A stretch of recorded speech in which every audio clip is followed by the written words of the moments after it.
Hello VC, it's me again. Today I'm just going to show you some of the records that have spent most time on my turntable over the last couple of weeks. Mixed bag of stuff.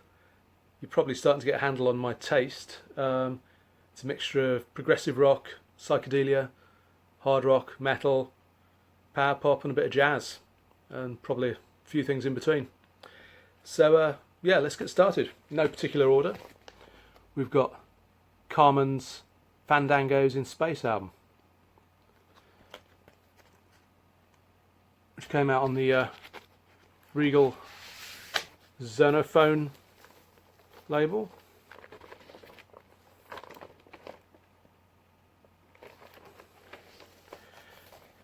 And this album I can't get enough of. It's in Fandango's in Space.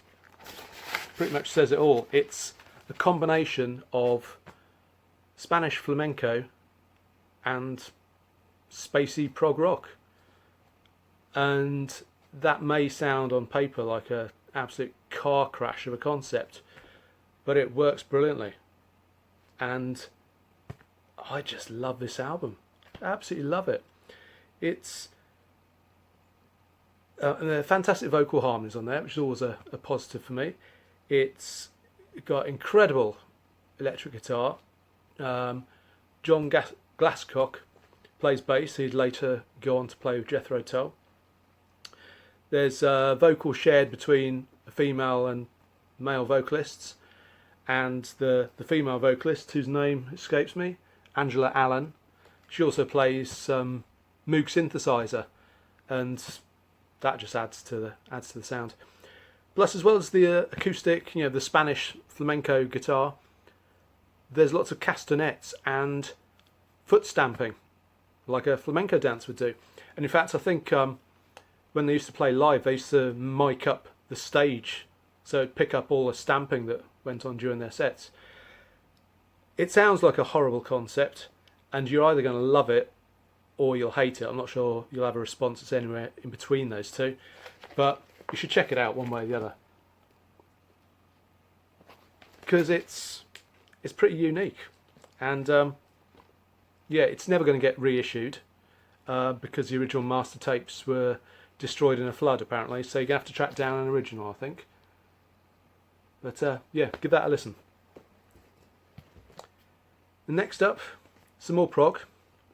This is by Capability Brown, their second album, Voice, and some great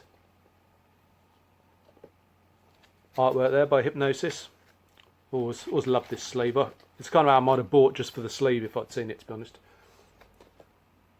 And there's the band, and you kind of get an idea from the instrumentation on offer there what this is all about. It's fairly mellow prog, lots of acoustic guitar, flute, mellotron, and again, harmony vocals like you wouldn't believe. They give Queen a run for their money. There's a couple of covers on here which doesn't go down well with some listeners, but I've no problem with that. They do them very well. One of which is it's a cover of a Steely Dan tune, Midnight Cruiser. They do a great job of that. But the highlight on here is side 2, which is taken up with one track called Circumstances, and it's a multi-part suite, and it takes in elements of Yes, Gentle Giant, bit of the Beatles, Queen, and it's a beautiful piece of music, so that is thoroughly recommended. A bit of a theme here, more prog, and it's Atomic Rooster and their second album, Death Walks Behind You, which to me is vastly superior to their first album. And there's the guys. Fairly intense three-piece. They're sort of equal billing for the keyboards, the Hammond organ, and the guitar on this album. They both superb. John Buchanan guitar and Vincent Crane on keyboards. Some of these tracks you'll probably be familiar with. Tomorrow Night, and Death Walks Behind You. Very well known. And again, a fantastic album. It's doomy, it's progressive, it's hard rock, and that's your bag. You can't live without this. And this one's been getting a lot of play recently, and it's the first album by Black Sheep, who were a band that featured this guy, Lou Gramm, who later went on to front Foreigner. And this is very much in the Foreigner vein. I mean, it's a blueprint for that band, really. Certainly for the first 3 albums or so that they did. I can't recommend this enough. If you're into early Foreigner, you have to have this album. It is utterly superb. It's very much in that Bad Company sort of mould, I suppose, which, you know, if you're familiar with the first 2 or 3 Foreigner albums, this is kind of where they were coming from anyway, before the big schmaltzy hits came along. So yeah, give that one a listen. Now next up, I've been looking for a copy of this for ages, and it's self-titled album by Totty. Try and get the glare off that. And this album didn't come out until I think it's 76, and it is an utterly fantastic hard rock album with, you know, just most intense guitars imaginable. Now the originals of this are impossible to track down because it's a, you know, private pressing. I think releases in the low hundreds, and this is actually an official reissue, I believe, done with the band's cooperation on Our First record company. Put out on this sort of marbled pale blue vinyl, but I've got to say the pressing is dreadful. You can see it looks like somebody dropped their tobacco pouch into the press while the record was being made, because there's kind of brown fibrous lumps sticking out of the vinyl, which fortunately don't make the record jump, but it doesn't do a great deal for the sound quality. And you can see sort of air bubbles in the vinyl pressing as well. So perhaps I just got a duff copy. I'm glad to have it anyway. It plays through without sticking or jumping, just with some crackle and your pops and crackles here and there. But again, what an album! What an album! It reminds me very much of Golden Era Blue Oyster Cult, and the singer's voice is very much in that Eric Bloom mould. And there's a fair bit Ted Nugent on there. Don't know that put you off, because we all know he's a bit of an arse, but he produced some great music in the early years of his, you know, solo career.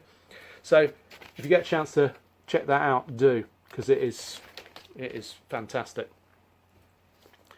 Next up, something a little more modern. Once and Future Band. I believe they're American, and they are a prog band, but they're definitely not limited by that label, because there's as much jazz fusion as there is prog on these albums. So, sorry, there's the other album. I've got 2 of them here. This one, the second one, Deleted Scenes, is probably my favourite of the 2. I mean, they didn't exactly bust a gut to come up with a different concept for the artwork in these albums. This one is probably less consistent in the sounds, but I quite like that. You go from one track that sounds like it's, you know, jazz fusions or Weather Report type jazz prog, or something with a very strong Steely Dan influence, to a track that sounds like it could have been done by Pilot, the 70s UK pop band. And I love that. I don't have a problem with being sort of pulled in different directions when I'm listening to an album, and I like the fact they've got a broad range of influences. I imagine it probably annoy quite a lot of people, because it could be a different band you listen to from song to song, but they are superb. There's plenty of sort of Fender Rhodes and Moog on here, and thoroughly recommended. Next up is as close as I get to power pop on this particular video, and that's this album, So There by Ben Folds. And I have a bit of a love-hate relationship with Ben Folds because some of his stuff I find just a little bit too precious, a bit too twee. But then he's done some stuff I adore. The track Brick off his Whatever and Ever Are Men album, to me, is just an absolute classic of a track. And this is brilliant. I love it. It's a double album. So the first disc is, typical Ben Folds. Great observational lyrics, top piano playing, and comes highly recommended. The second disc is a concerto for piano and orchestra, and he enlists the Nashville Symphony Orchestra to perform that. And I shan't be visiting that so much. Not really my bag. I mean, it's very, very well played, and I admire his musical ability to pull it off. But for me, it's the first disc that makes this well worth giving a listen.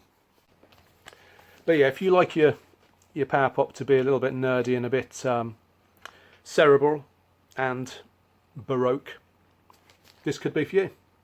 Definitely does it for me. And then a bit of jazz, so more in the sort of fusion vein, jazz rock. And Nucleus Direct Hits. This is kind of a compilation of Ian Carr's Nucleus. The first sort of 5 or so albums I think are featured on this. There's the man himself, who's a Scottish trumpeter who was a big fan of Miles Davis, which is evident in his playing, and also I think he actually wrote a biography of Miles Davis, so he was a big follower. This is superb. It's on the Vertigo Spaceship labels. Of course, a lot of his back catalogue is on the Vertigo Swirl label, which is why it's so expensive. I do want to get all the original albums, or at least very good quality reissues, but those originals are ridiculously expensive, and sometimes I think that people want them because they collect Vertigo Swirls, not because they care about the music, which is a shame because it means that people like me can't get hold of them. But if you're into Miles Davis in his sort of Bitches Brew on the corner era, then this will be right up your street. Definitely not a poor man's Miles Davis, that's for sure. Ian Carr was a very, very capable and exciting trumpet player. Next up is this. It's a compilation put together by Savage Pencil, who I believe is the artist responsible for the sleeve art here. And it's a bunch of tracks that featured on sort of exploito biker movies from the 60s and early 70s. And the tracks are interspersed with dialogue from the films. It's a really good listen.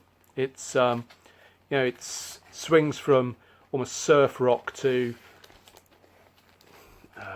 psychedelia and everything in between. But it is well worth checking out. I mean, and considering that it's a picture disc, it actually sounds okay as well, which is a bit of a surprise because when I got this, I was expecting it to sound like a table mat or something, but it's really, really pretty good.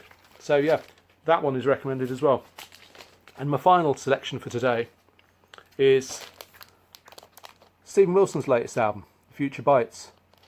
And I got in quick, had a pre-order. In fact, I pre-ordered at the end of 2019, so I've got my signed copy. And I'm not going to do a thorough breakdown of this track by track because there's enough people doing reviews of this online at the moment. It's I can imagine it's very challenging for a lot of Stephen Wilson's fans. I count myself as a big Stephen Wilson enthusiast, but I'm not of the mind that an artist has to stay exactly how you most like them. There's too many people who think progressive rock means sounding like Close to the Edge by Yes and never moving from that point. I do like it when bands try something new and progress, and this has some great material on it. Some of it I haven't warmed to yet because he's having a bit of a love affair with pop music at the moment, and I've heard suggestions that's because he's newly married and he's, you know, in that honeymoon period, and he doesn't want to play dark music. He just wants to play happy poppy stuff. But being Stim Wilson is not that cut and dry. There's a lot of depth to these pop songs, and I'm sure with repeated listens it'll grow on me even more. Certainly tracks like Eminent Sleaze, Personal Shopper, they've connected with me straight away, so I'm expecting the rest of it too. And I'll be interested to see what he does with them live when we finally get to see live music again. So there you are, a few of my recently played albums, all of which come highly recommended. Hope you enjoyed them. I'll be back soon. Take care. Bye bye.